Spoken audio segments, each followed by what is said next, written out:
जिस देश में 80 करोड़ लोगों को 5 किलो राशन के लिए कतारों में लगना पड़ता हो, उस देश में यह सरकार 12 लाख तक के टैक्स न लेने के लिए अपनी पीठ थपथपा रही है।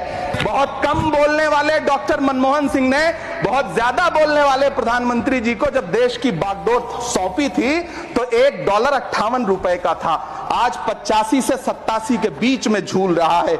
इन दिनों रुपए की अहमियत गिरती है तो न तो देश की प्रतिष्ठा गिरती है ना प्रधानमंत्री की गरिमा। हुकूमत इस कदर आवाम पर एहसान करती है, ये आंखें छीनती है और चश्मे दान करती है। सभापति महोदय, महाराष्ट्र का भिवंडी हो, मालेगांव हो, इचल करंजी हो, यूपी का बनारस हो, मुआयमा हो, मुबारकपुर हो, रांची का छोटा नागपुर हो, बिहार का भागलपुर हो, हर जगह बुनकरों की उम्मीदें तोड़ रही हैं, लेकिन इस सरकार के पास उनके लिए कुछ भी नहीं है। मुरादाबाद का पीतल उद्योग, कानपुर का चमड़ा उद्योग, सहारनपुर का लकड़ी उद्योग, फिरोजाबाद का चूड़ी उद्योग, अलीगढ़ का ताला उद्योग, सब सरकारी प्लानिंग से तबाह हो रहे हैं।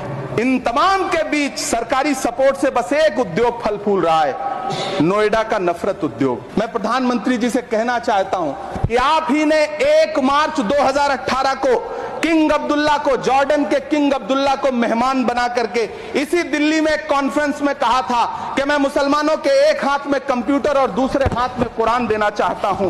कंप्यूटर देने की बात तो छोड़िए, पढ़ाई के लिए जो स्कॉलरशिप मिल रही थी उसको भी छीन लिया आपने। हम समझते हैं इस साजिश को।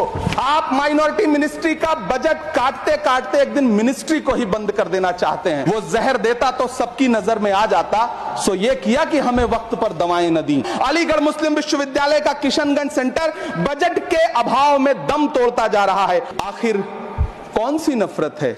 ये मुल्क हमारा भी है, इस मुल्क की मिट्टी में हमारा भी खून पसीना शामिल है। हमसे इतनी भी क्या नफरत? रिश्तों की ये नाजुक डोरें तोड़ी थोड़ी जाती हैं, अपनी आंखें दुखती हो तो फोड़ी थोड़ी जाती हैं। एक तरफ कोलंबिया जैसा छोटा सा देश और उसके प्रधानमंत्री गुस्तावो पेत्रो खड़े हैं जो कोलंबिया के नागरिकों को हथकड़ी लगाकर लाने वाले जहाज को अमेरिका बैरंग वापस लौटा दे रहे हैं, और दूसरी तरफ हमारे प्रधानमंत्री जी खड़े हैं जो बेड़ी और हथकड़ी लगा करके लाए गए बेटों के अपमान पर एक शब्द नहीं बोल रहे। पन्ने पलट रहा हूं, मुझे 2 किरदार याद आ रहे हैं। एक तरफ निक्सन के 7वें बेड़े की धमकियों के सामने लोहे की तरह अडिग इंदिरा गांधी खड़ी हैं, तो दूसरी तरफ खुद ही नमस्ते ट्रंप का नारा लगाते हुए प्रधानमंत्री जी खड़े हैं।